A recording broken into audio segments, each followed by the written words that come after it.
record this so you can go home and actually work out what I'm trying to say. So the previous model is B, where if we take point to your shoulders, you really don't have a great deal of rotation.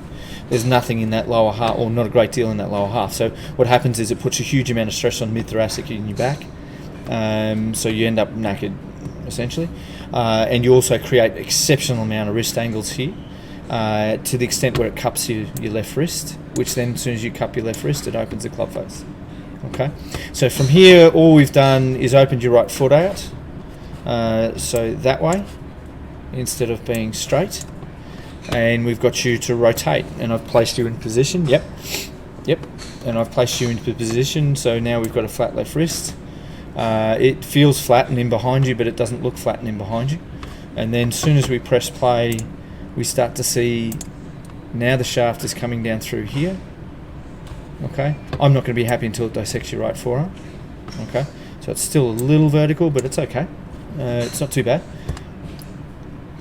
Better through impact, even though it's not where I'd like to see it.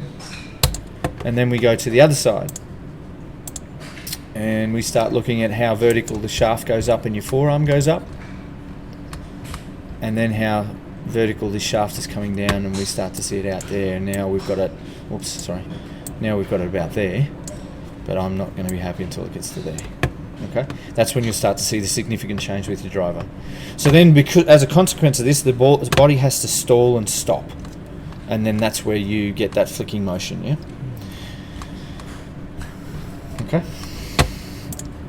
And from my aspect, we don't see the shaft flipping over quite as much, and then eventually we'll see the shaft going this way. Now that's all byproduct, I don't really care. Once it gets past collision, it doesn't really matter, because it's collision. You can't do anything after it leaves the club face. So, but what will happen is this will be a byproduct of how good it delivers to the golf ball. Okay? Does that make sense? Yeah. Okay.